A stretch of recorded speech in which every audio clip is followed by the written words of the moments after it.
चलिए, कैसे हैं प्यारे दोस्तों आप लोग। स्वागत है आप सभी लोगों का। प्यारे दोस्तों, एमपीपीएससी को लेकर ये स्पेशल क्लासेस हमारी चल रही है। पहले मैंने कुछ वीडियोस इस पर अपलोड किए थे, लेकिन बीच में कुछ ब्रेक हुआ था, मेरी तबीयत थोड़ी सी ठीक नहीं है, इसलिए आज से हमने इन क्लासेस को वापस से रेगुलर रिकॉर्डेड फॉर्म में डालना शुरू किया है। तो आप प्लेलिस्ट बनी हुई है एमपीपीएससी 2025 के नाम से, तो आप एमपीपीएससी 2025 की जो प्लेलिस्ट है उसको विजिट करें, उसको देखें।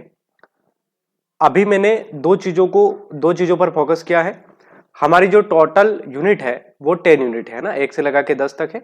तो हम शुरुआत में यूनिट 10 को कंप्लीट कर रहे हैं, जिसमें मेनली हमको जनजातियों के बारे में चर्चा करनी है ना, ट्राइब्स के बारे में चर्चा करनी है। तो ट्राइब्स के जितने भी आईएमपी प्रश्न आज तक पूछे गए हैं उन सारे प्रश्नों का वीडियो मैंने डाल दिया है।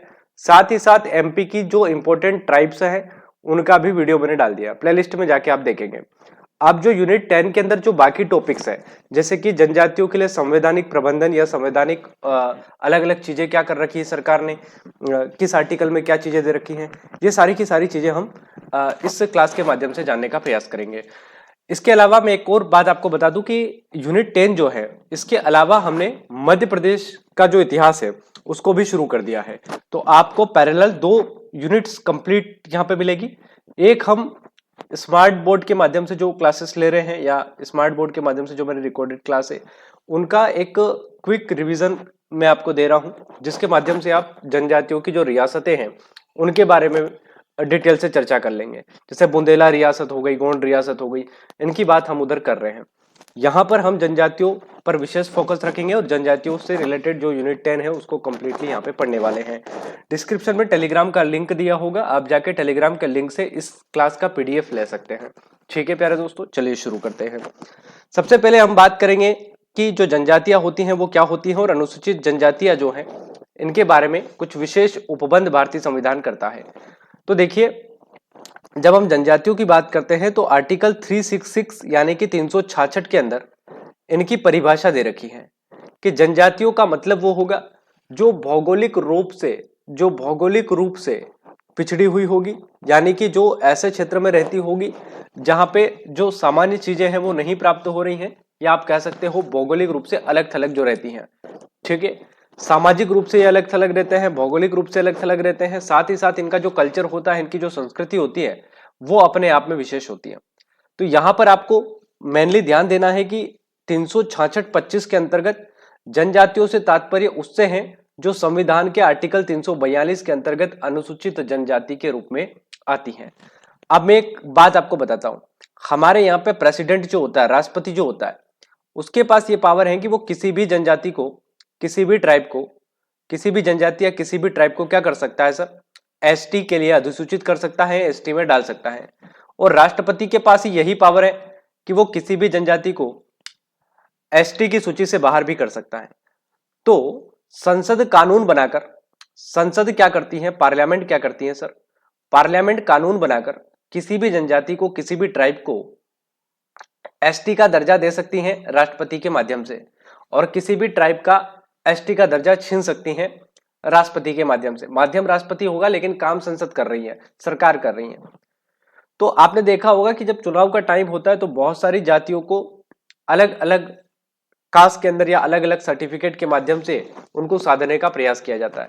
तो हमने यह समझा कि जो एसटी समुदाय है या जो हमारा ट्राइब्स है, इसकी जो परिभाषा दे रखी है, इसकी जो डेफिनेशन दे रखी है, उस डेफिनेशन के अनुसार हम ये जानते हैं कि जो ट्राइब्स होते हैं वो भौगोलिक रूप से अलग थलग होते हैं, साथ ही साथ सांस्कृतिक रूप से अलग थलग होते हैं, और इनकी जो परिभाषा है वो 366-25 के अंदर दे रखी है।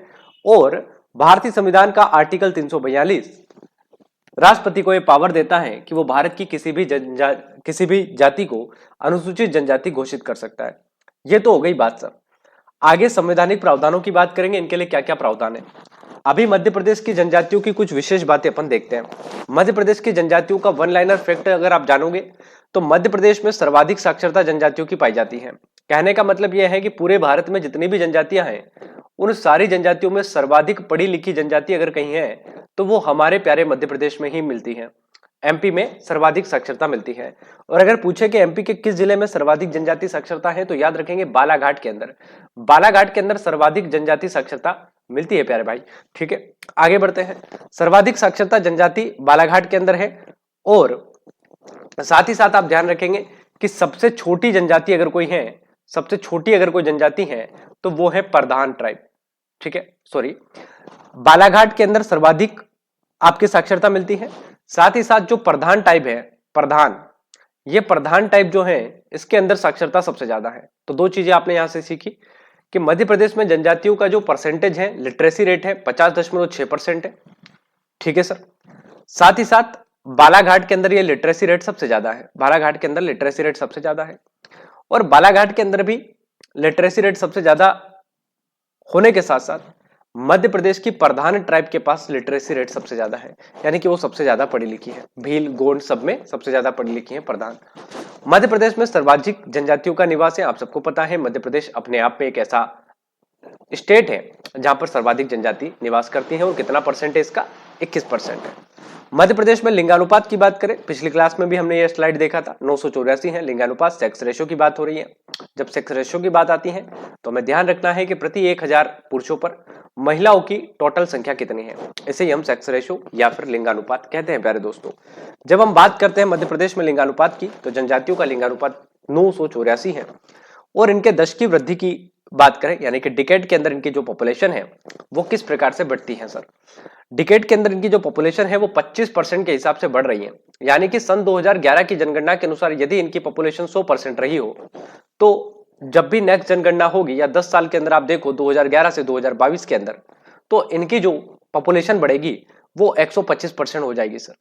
ठीक है, तो डिकेड के माध्यम से अगर हम देखें, दश की वृद्धि के माध्यम से अगर हम देखें, तो इन जनजातियों की जो जनसंख्या है वो 25% के हिसाब से बढ़ती है सर। यहां तक आपको बात समझ में आई? अब देखिए आगे चलते हैं। मध्य प्रदेश की जनजाति पर शोध हेतु मध्य प्रदेश के छिंदवाड़ा में जनजाति अनुसंधान केंद्र बनाया गया है 1954 में अनुसंधान केंद्र बनाया गया है जनजाति के लिए छिंदवाड़ा के अंदर।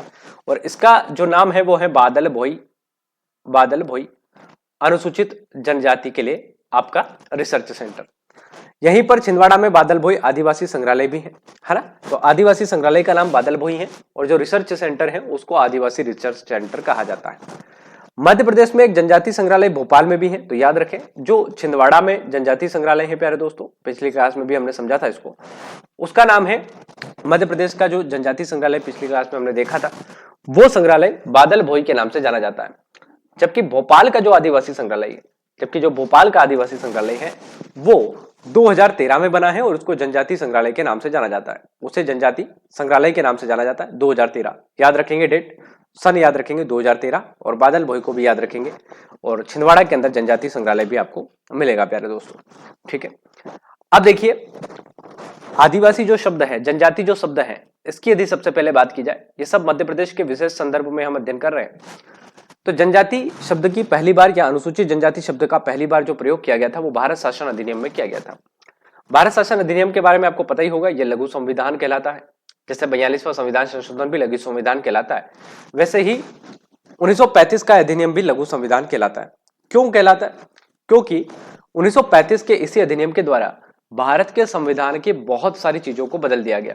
यानी कि 1935 के अधिनियम से डिट्टो कॉपी पेस्ट करके भारत के संविधान में डाल दिया गया, इसीलिए हम इसे 1935 के संविधान के अंतर्गत समझते हैं।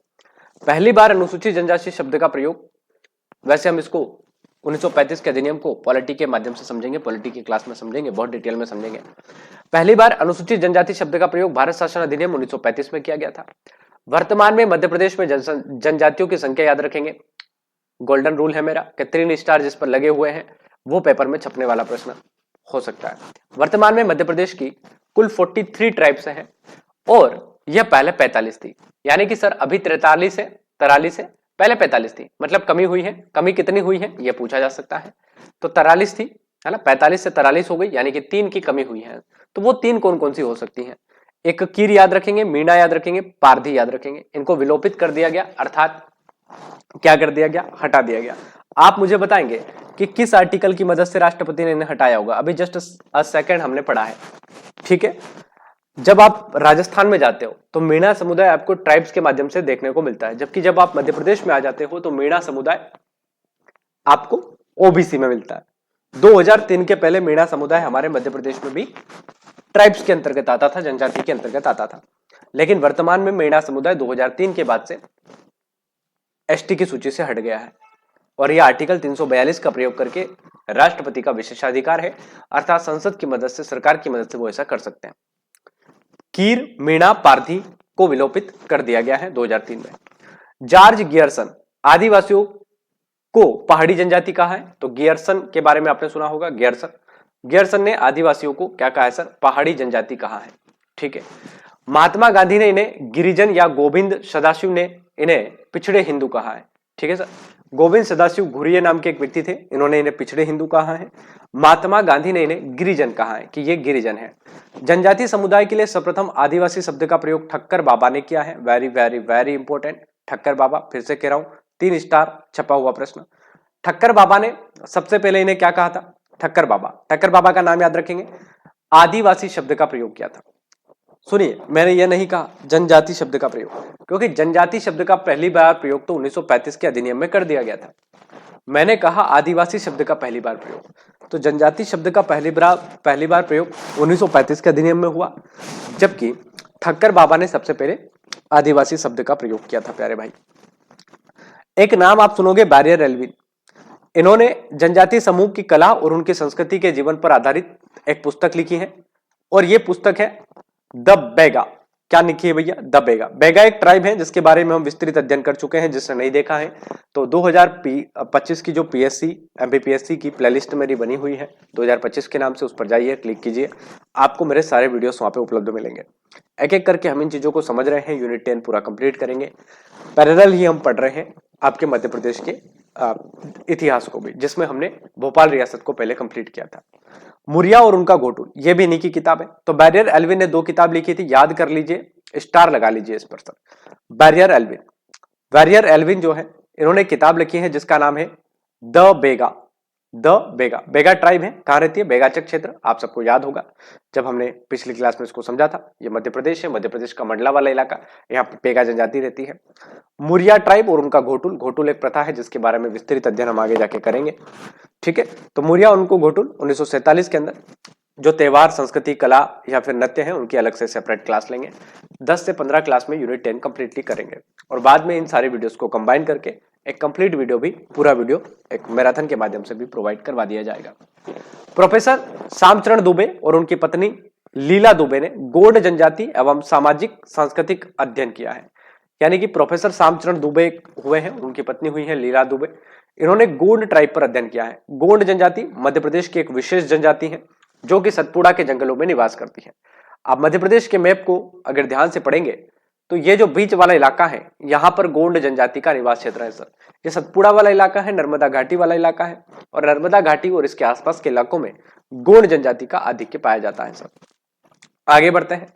भारत में अगर कुल जनजातियों की जनसंख्या की बात की जाए तो 14% के आसपास, 14.69% के आसपास मध्य प्रदेश में निवास करती हैं। यानी कि मध्य प्रदेश के अंदर जो जनजातियां निवास करती हैं, पूरे भारत में अगर वो 100% है तो उसका हिस्सा मध्य प्रदेश के माध्यम से कितना है? 14.69% है। ध्यान रखिए, मैं ये नहीं कह रहा हूं कि मध्य प्रदेश में इनकी जनसंख्या 14% है, मैं ये कह रहा हूं कि अगर पूरे भारत में जनजाति 100% है तो हमारे मध्य प्रदेश में उसका 14% हिस्सा पाया जाता है भाई। ठीक है। मध्य प्रदेश की यदि बात की जाए तो मध्य प्रदेश के अंदर जनजातियों की जो जनसंख्या है वो 21% के आसपास है, अभी हमने देखा था। तो ये क्या है सर? ये 21% वो है कि अगर पूरे मध्य प्रदेश में 100% लोग सभी जातियों के रहते हैं तो उसमें से 21 लोग जनजातियों के ही आपको मिलेंगे। तो दोनों में डिफरेंस आप समझे होंगे। 14.69 ये बता रहा है कि भारत में मध्य प्रदेश का हिस्सा जनजातियों का लगभग 14% के आसपास है, और 13वें स्थान पर मध्य प्रदेश आता है प्रतिशत के हिसाब से। जनसंख्या के हिसाब से हम पहले स्थान पर आते हैं, प्रतिशत के हिसाब से हमारी कमी है। प्रतिशत के हिसाब से अगर देखा जाए, भाई कोई ऐसा राज्य हो सकता है ना जहां पे 100 में से 95 लोग जनजाति के हो, तो परसेंटेज में वो तो ज्यादा है, भले जनसंख्या उनकी कम हो। किसी राज्य के अंदर मान लीजिए कि कुछ राज्य हमारे ऐसे हैं जिनकी पॉपुलेशन ही 2.5 लाख है। अब 2.5 लाख पॉपुलेशन में 2 लाख अगर जनजाति के लोग हैं तो परसेंटेज के अकॉर्डिंग तो वो राज्य आगे है। लेकिन हमारे यहाँ तो 12.5 लाख के ऊपर तो जनजातियां केवल धार डिस्ट्रिक्ट में पाई जाती हैं। इसका मतलब यह हुआ कि परसेंटेज के हिसाब से हम 13 नंबर पे आते हैं, जबकि जनसंख्या के हिसाब से हम पहले स्थान पर आते हैं। तो दोनों में डिफरेंस है, दोनों बातें अलग अलग हैं। ठीक है, समझे होंगे आप, बेहतर समझते हैं मेरे से ज्यादा। चलिए, इसीलिए एमपीपीएससी के अंदर प्रीलिम्स का पेपर दे रहे हैं, है ना। आशा है मुझे कि 300 से ज्यादा पोस्ट आपको देखने को मिलेगी। आप कहोगे सर कम बता रहे हो, है ना, तो बढ़ के फिर 500 तक जानी चाहिए। ठीक है, चलिए आगे बढ़ते हैं। सबसे बड़ी जनजाति भील है और सबसे छोटी जो है वो कमार है। ठीक है, ध्यान रखिएगा, सबसे बड़ी जनजाति नोटिफिकेशन रिलीज हो जाएगा इसी महीने, मतलब दिसंबर चल रहा है, इसी महीने रिलीज होने वाला है। आपको कहोगे सर ये तो हमको भी पता है। सबसे बड़ी जनजाति भील है और सबसे छोटी जनजाति जो है वो कमार है, कमार। ठीक है, याद रखेंगे, कमार जनजाति सबसे छोटी है, भील सबसे बड़ी है, गोंड दूसरी सबसे बड़ी है, और तीसरी सबसे बड़ी अगर पूछ ले, वैसे तो नहीं पूछेगा, कोल है ना। और नीचे से सबसे छोटी कौन सी है, कमार है, कमार। याद रहेगा चारों, बहुत अच्छे। अब देखिए, अब कुछ संवैधानिक उपबंध की हम बात करेंगे कि भारत सरकार ने संविधान या संविधान सभा ने जब संविधान को बनाया तो इन ट्राइब्स के लिए क्या ऐसी चीजें करी जिससे इनकी सुरक्षा हो, जिससे इनका जो शोषण हो रहा है वो ना हो। ऐसा क्या इनकी तरफ से किया गया? तो जब संविधान सभा के अंदर आप देखोगे या संविधान को अगर आप झांकने का प्रयास करोगे तो हमारा संविधान स्पष्ट रूप से जनजातियों के लिए एक विशेष प्रावधान करता है, और न केवल कुछ प्रावधान बल्कि भर भर के प्रावधान कर रखे हैं जनजातियों के लिए, ट्राइब्स के लिए। और ये इस बात का द्योतक है कि सदियों से इस जनजाति के साथ शोषण होता आया है, और शोषण को कम करने के लिए हमारी सरकार लगातार प्रयासरत रही। और जब सरकार ने लगातार प्रयास किए तो न केवल संविधान सभा ने संविधान के अंदर, बल्कि वर्तमान जितनी भी सरकारें आई हैं उन्होंने समय समय के अंदर इनके लिए विशेष प्रावधान करे, चाहे वो डेबर आयोग हो, चाहे वो पैसा एक्ट हो, चाहे वो अनुसूचित जनजाति आयोग को संवैधानिक दर्जा देने की बात हो। ये तो हमारी वर्तमान सरकारों का देन है। लेकिन जब हम शुरुआत करते हैं संविधान से या संविधान सभा से, तो हमें यह बात स्पष्ट करनी चाहिए कि संविधान सभा ने जनजातियों के लिए कुछ स्पेशल प्रावधान किए हैं, और वो स्पेशल प्रावधान उनकी शिक्षा के लिए हो सकते हैं, रिजर्वेशन पॉलिसी हो सकती है, उनकी जॉब के लिए हो सकते हैं, नौकरी के लिए हो सकते हैं, उनका राजनीति में हिस्सेदारी बढ़े, राजनीतिक हिस्सेदारी हो सकती है ना, ये सामाजिक हिस्सेदारी हो सकती है, समाज में उनका जो शोषण हो रहा है उसके लिए सरकार ने या हमारी जो संविधान सभा है उसने प्रयास किए होंगे, राजनीतिक हिस्सेदारी के प्रयास किए होंगे, और कुछ संस्थागत प्रयास किए गए। संस्थागत प्रयास का मतलब हमने आयोग बना दिया, जनजाति आयोग जो जनजाति के लिए काम करता है। हमने डेबर आयोग की अनुशंसा पर यह कह दिया कि भैया जनजातियों के अंदर भी कौन सी ऐसी जनजाति है जो काफी पिछड़ी है, उनको पकड़ के बाहर लेके आओ और उनके लिए हम स्पेशल प्रावधान, स्पेशल चीजें करें ताकि वो जनजातियां आगे बढ़ सके। तो डेबर आयोग हमने बनाया। फिर हमें पता चला 1996 के अंदर, 1996 के अंदर, कि भैया जनजातीय जो है इनके लिए पैसा एक्ट लाया जाना चाहिए। तो पैसा एक्ट की विस्तृत चर्चा आज हम इस क्लास में करने वाले हैं। तो आइए शुरू करते हैं। संवैधानिक प्रावधानों के अंतर्गत मध्य प्रदेश की जनजातियों के लिए और भारत की जनजातियों के लिए क्या विशेष प्रावधान हमारा भारतीय संविधान, भारत का कॉन्स्टिट्यूशन करता है, और एक एक कड़ी के अंदर हम इनको समझेंगे। यहां से प्रश्न आने की संभावना सर्वाधिक है। बिल्कुल ध्यान से सुनते जाइएगा, इसमें कुछ भी याद करने जैसा नहीं है, आपको बस केवल और केवल ध्यान रख के इन चीजों को देखना है। सबसे पहले हम बात करते हैं जनजातियों के अंदर इनके प्रावधानों की। सबसे पहला जो प्रावधान आता है वो शैक्षणिक और सांस्कृतिक प्रावधान आता है, यानी कि इनकी शिक्षा के लिए सरकार ने क्या किया। सरकार ने ऐसे कौन से प्रावधान किए भारतीय संविधान में जो इनको शिक्षा प्रदान करते हैं। सबसे पहले बात करते हैं अनुच्छेद नंबर 15 की, आर्टिकल 15, अनुच्छेद 15। अनुच्छेद 15 को अगर विस्तृत रूप से आप जानने का प्रयास करोगे, अनुच्छेद 15 में झांकने का प्रयास करोगे, तो आपको एक बात मिलेगी, धर्म, मूलवंश, जाति, लिंग या जन्म स्थान के आधार पर विभेद का प्रतिषेध है यहाँ पे। यानी कि कोई भी व्यक्ति किसी भी धर्म का हो, कोई भी व्यक्ति किसी भी मूल वंश का हो, किसी भी वंश में पैदा हुआ हो, किसी भी जाति में पैदा हुआ हो, किसी भी लिंग हो, उसका कोई भी लिंग हो, वो महिला हो, पुरुष हो, थर्ड जेंडर हो, या उसका जन्म स्थान एक्स या वाई जेड कुछ भी हो, उसके साथ किसी प्रकार का भेदभाव नहीं होगा। तो पहली बात तो यही इनका शोषण बंद हो गया सर। जब आपने कह दिया कि कोई व्यक्ति मीणा हो, कोई व्यक्ति पाटीदार हो, कोई व्यक्ति राजपूत हो, कोई व्यक्ति हिंदू हो, कोई व्यक्ति मुस्लिम हो, किसी व्यक्ति का जन्म सैफई में हुआ हो, किसी व्यक्ति का जन्म झाबुआ में हुआ हो, या किसी व्यक्ति का जन्म जम्मू कश्मीर में हुआ हो, ऐसे व्यक्तियों के साथ हमारा संविधान ये कहता है कि भेदभाव नहीं होगा। अर्थात धर्म, मूलवंश, जाति, लिंग के आधार पर किसी भी प्रकार का विभेद नहीं किया जाएगा। तो यहां पर इनके लिए एक प्लस पॉइंट ये था कि इनका जो शोषण हो रहा था उस पर लगाम लगेगी सर।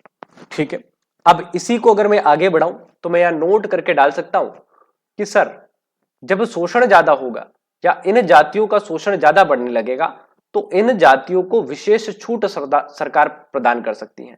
और आर्टिकल 15 के अंदर शैक्षणिक संस्थानों के अंदर आरक्षण का जो प्रावधान मिलता है एसटी, एससी के लिए, ओबीसी के लिए बाद में जोड़ा गया, ये इन्हें क्या करते हैं सर, शोषण से बचाते हैं। ठीक है, तो अनुच्छेद 15 याद रहेगा, धर्म जाति मूल वंश के आधार पर इनके साथ कोई भेदभाव नहीं होता है। राज्य को सामाजिक शैक्षणिक दृष्टि से पिछड़े वर्गों के उत्थान के लिए कोई विशेष उपबंध करना होगा, ये इसी से रिलेटेड है, इसको आप देखिएगा। आर्टिकल 16, अनुच्छेद 16 सबसे विवादास्पद मुद्दों में से एक रहा है। अनुच्छेद 16 आरक्षण की बात कर रहा है, लोक नियोजन में अवसर की समानता। अनुच्छेद 16 कहता है कि किसी भी व्यक्ति के साथ धर्म, जाति, लिंग, भाषा के आधार पर उसको सरकारी नौकरी देने में सरकार भेदभाव नहीं करेगी। वो किसी जाति से आता हो, किसी जगह से आता हो, कोई उसका धर्म हो पर्टिकुलर, उसके साथ भैया भेदभाव नहीं होगा। लेकिन इसी में नोट डाल के आप लिखिए कि एससी, एसटी, ओबीसी और ईडब्ल्यूएस, इन जातियों को विशेष रूप से सरकार छूट प्रदान कर सकती है, जो कि आर्टिकल 16 का उल्लंघन नहीं माना जाएगा। आर्टिकल 16 क्या कह रहा है? आर्टिकल 16 कह रहा है कि सरकारी नौकरियां देते वक्त किसी भी व्यक्ति के साथ भेदभाव नहीं किया जाएगा कि तुम इस जाति को हो, तुम इस जाति के हो, या तुम XYZ जाति से आते हो।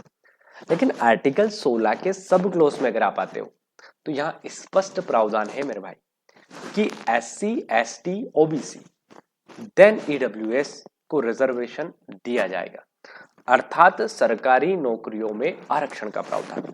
तो लोक नियोजन में अवसर की समानता, लोक नियोजन का मतलब यहां सीधा सीधा सरकारी नौकरियों से है, सरकार की उन चीजों से है जो सरकार जो प्रदान करती है। तो आर्टिकल 16 लोक नियोजन में अवसर की समानता रहेगी, इसको भी याद रखना, ये भी जनजातीय लोगों के लिए है। मैं वो आर्टिकल्स आपको बताते चल रहा हूं जो जनजातियों के लिए बनाए गए हैं। अनुच्छेद 29 है ना, ये सारे मौलिक अधिकार हैं, फंडामेंटल राइट है, पता है ना, फंडामेंटल राइट भाग 3 याद रखिएगा, अमेरिका से लिए हमने, है ना। और अनुच्छेद 12 से लगा के 35 तक आते हैं, किस देश से लिए हैं? अमेरिका से। फंडामेंटल राइट हमारे वह मौलिक अधिकार हैं जिनके लिए हम कहां जा सकते हैं? कोर्ट की शरण में जा सकते हैं।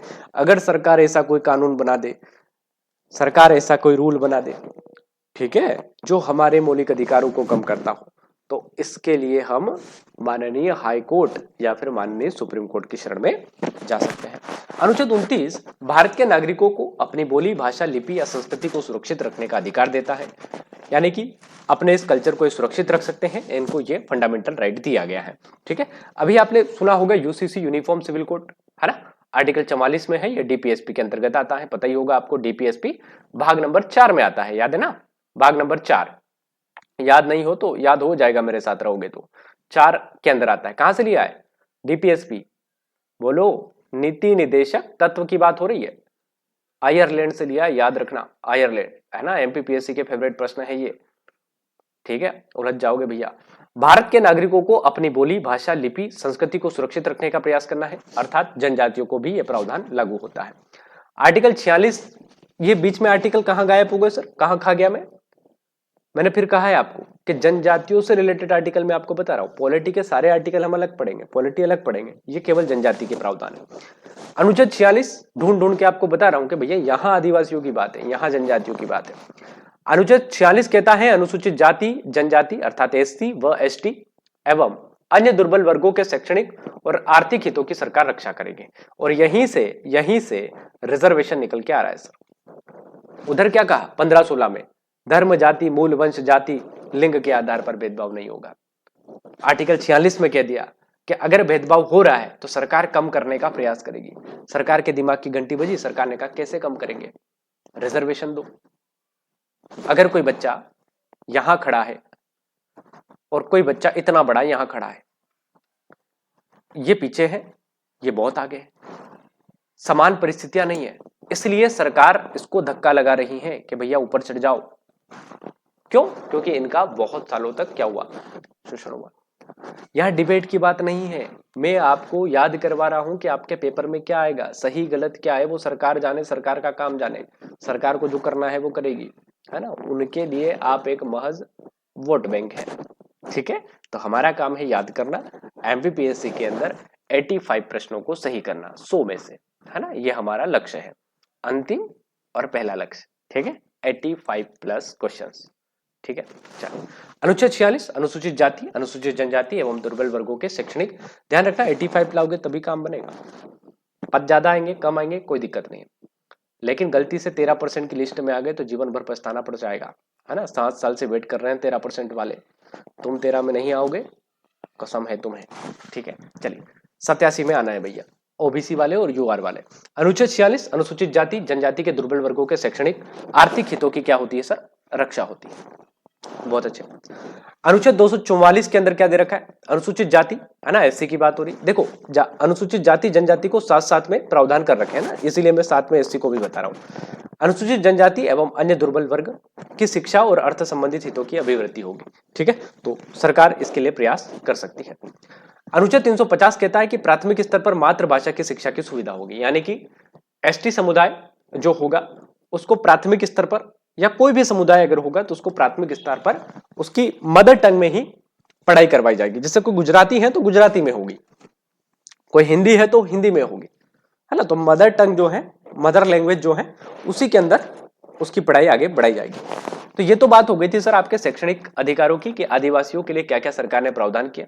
15, 16, 29, 46, 44, 350 याद रहेगा। अब हम आ जाते हैं सामाजिक प्रावधानों पर। ये सबसे विवादास्पद रहते हैं, शोषण होता है लोगों का, पेशाब कर दिया जाता है उनके ऊपर, ऐसी बहुत सारी घटनाएं आप निरंतर देखते ही होंगे। तो ये ज्वलंत मुद्दा है, ठीक है। यह शोषण का वो इतिहास है जो आज भी नहीं भुलाया जाता। सामाजिक सुरक्षा से संबंधित क्या प्रावधान हमारे संविधान में किए गए, इसकी चर्चा करते हैं। अनुच्छेद 17 फंडामेंटल राइट है सर।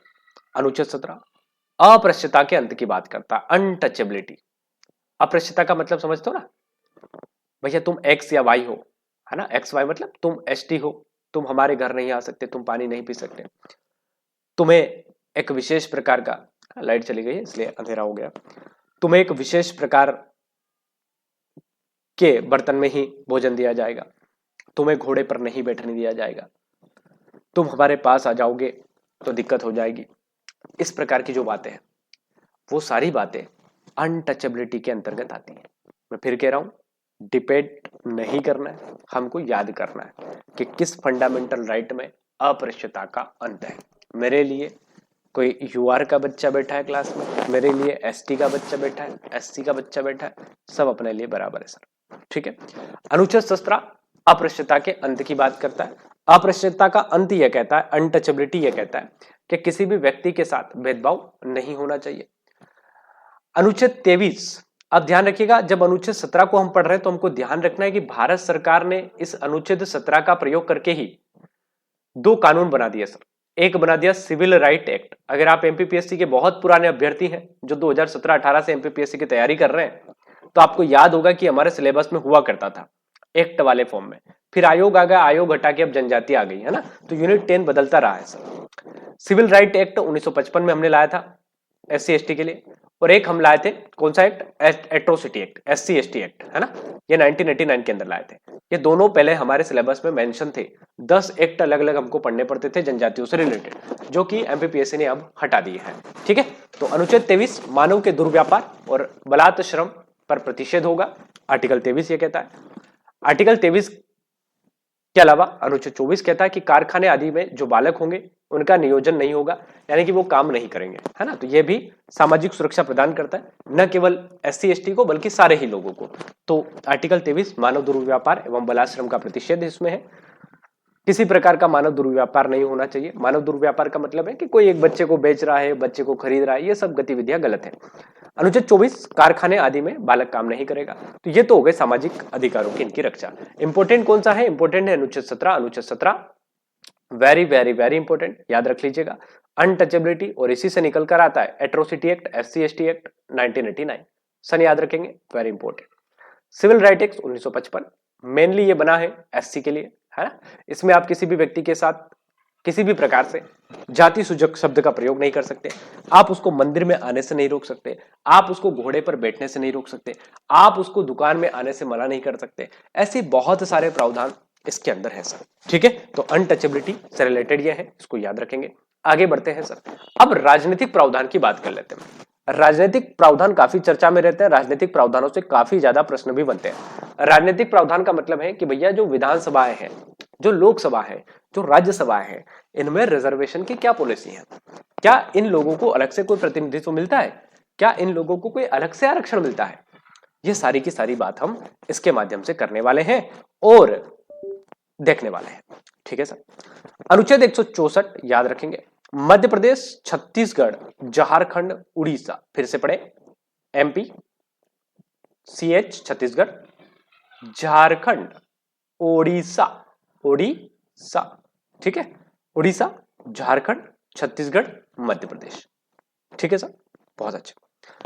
इसमें स्पष्ट प्रावधान है कि ये जो राज्य नाम मैंने बताए, यहां अगर सरकार गठित होती है तो एक स्पेशल मंत्री बनाया जाएगा भैया जनजाति का।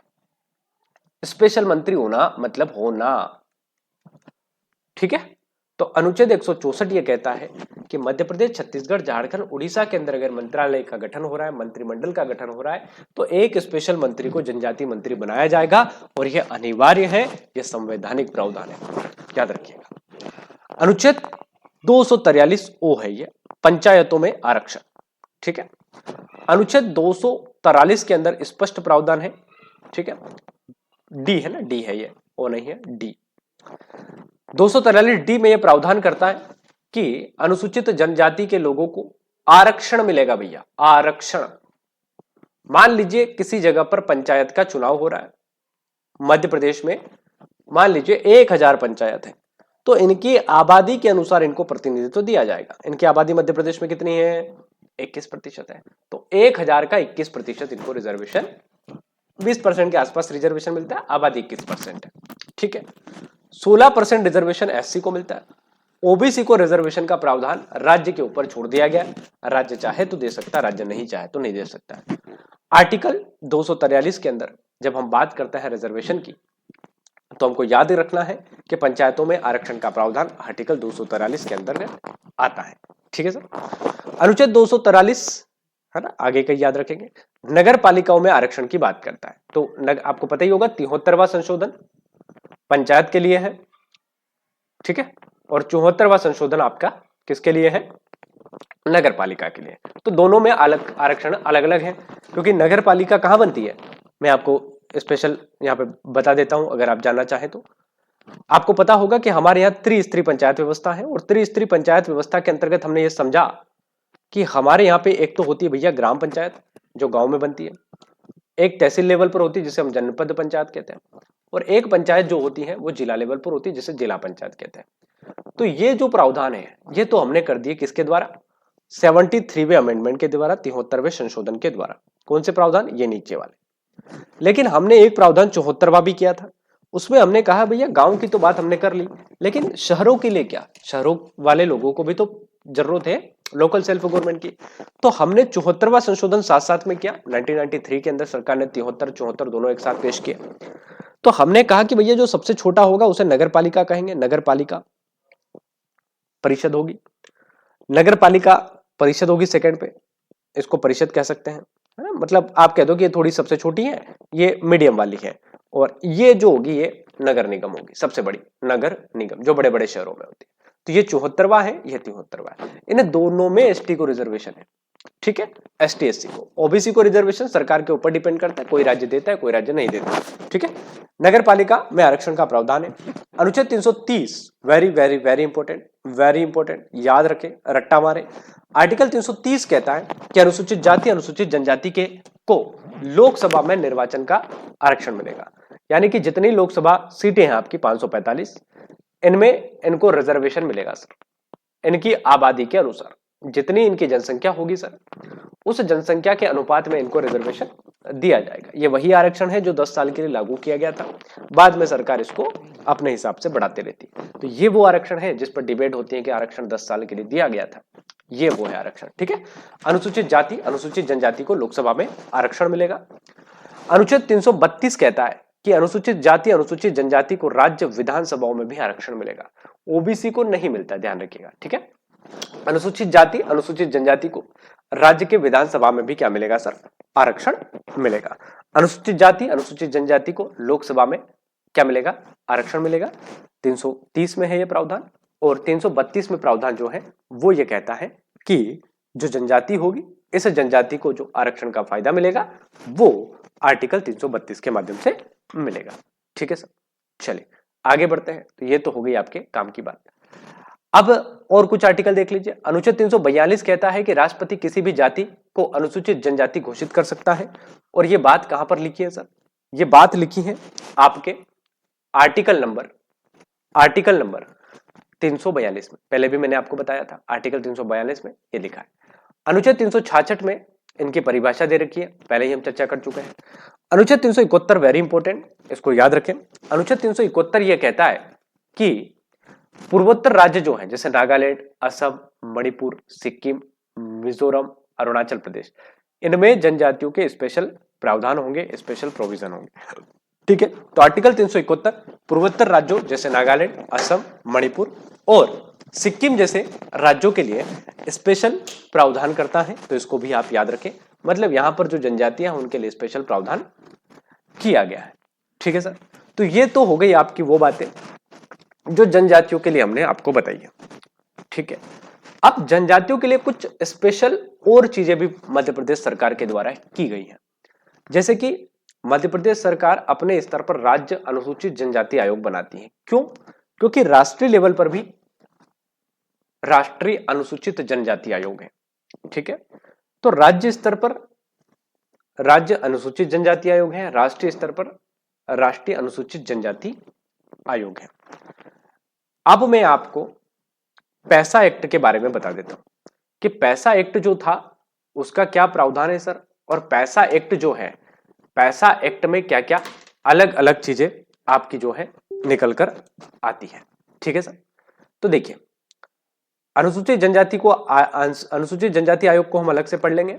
अभी मैं आपको पैसा एक्ट के बारे में बता देता हूं। सबसे पहले समुदाय के बारे में कुछ विशेष चर्चा आप देख लीजिए, यहाँ पे लिखा हुआ है। आदिवासियों की यदि हम बात करें तो कुछ समुदाय जिनके हितों की रक्षा के लिए विशेष ध्यान देने की आवश्यकता है, क्योंकि वो अपृष्टता, आदिम कृषि, आधारभूत सुविधाओं से वंचित है, भौगोलिक एकाकीपन जैसे गहन सामाजिक एवं आर्थिक पिछड़ेपन से पीड़ित हैं। आदिवासियों की बात हो रही है। 1961 में इनकी साक्षरता का दर मात्र 10% था, यानी कि 1961 में ये केवल 10% पढ़े लिखे थे। 2011 में पढ़ लिख कर इनकी जनसंख्या 66% के आसपास पहुंच गई, यानी कि ये अब कितने पढ़े लिखे हैं, 66%। आखिर इतने सख्त संवैधानिक प्रावधान क्यों, आखिर इतना रिजर्वेशन क्यों? इन सब का उत्तर है शोषण। शोषण होता है गांव से शुरू, बड़े बड़े लोगों के द्वारा, साहूकार के द्वारा, जो इनको 10% 20% इंटरेस्ट पर पैसा देते हैं, जो ये कभी नहीं चुका पाए। जातिगत शोषण,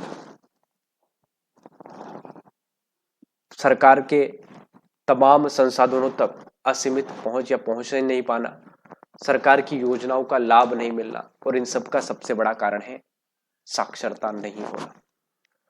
धीरे धीरे ये बढ़ रहे हैं, धीरे धीरे आगे बढ़ रहे हैं। सरकार ने एक बहुत शानदार प्रयास इनके अधिकारों के लिए किया, और वो प्रयास था पैसा एक्ट को बनाना। पैसा एक्ट सन 1996 के अंदर दिलीप सिंह भूरिया कमेटी की अनुशंसा पर बनाया गया। भारत सरकार ने इस प्रावधान को बनाया। भारत सरकार ने 1996 में पैसा अधिनियम को लेकर आई। पैसा अधिनियम की बात करते हैं, क्या है पैसा एक्ट।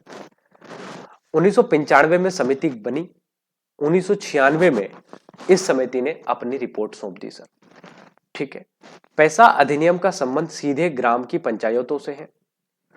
दिलीप सिंह भूरिया कमेटी ने जब ये अनुशंसा की थी, दिलीप सिंह भूरिया समिति ने जब ये बताया था कि भैया पैसा एक्ट होना चाहिए, तो दिलीप सिंह भूरिया ने एक नारा दिया था, न लोकसभा बड़ी है न विधानसभा बड़ी है, सबसे बड़ी कौन है, ग्राम सभा। ये याद रखेंगे, न लोकसभा बड़ी न विधानसभा या राज्यसभा बड़ी, सबसे बड़ी ग्राम सभा।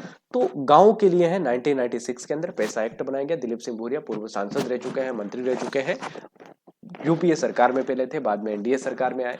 इनकी बेटी वर्तमान में मध्य प्रदेश की महिला जनजाति जो है महिला बाल विकास मंत्री है, निर्मला भूरिया, आपने नाम सुना होगा, उन्हीं के पिताजी थे ये, है ना। मध्य प्रदेश के पेटलावत से वर्तमान में ये विधायक हैं, ठीक है, निर्मला भूरिया। और जो दिलीप सिंह जी भूरिया थे ये रतलाम संसदीय क्षेत्र से सांसद रह चुके हैं, 5 बार कांग्रेस से रहे हैं, बाद में 6ठी बार बीजेपी से बने और अंत में इनका देहांत हुआ और बाद में इनकी बेटी चुनाव लड़ी लेकिन चुनाव नहीं जीत पाई। विधानसभा में विधायक है, सांसद का चुनाव लड़ी थी लेकिन नहीं जीत पाई। अनुसूची 5 के अंतर्गत आने वाले क्षेत्रों पर पंचायत राज व्यवस्था का विस्तार होगा।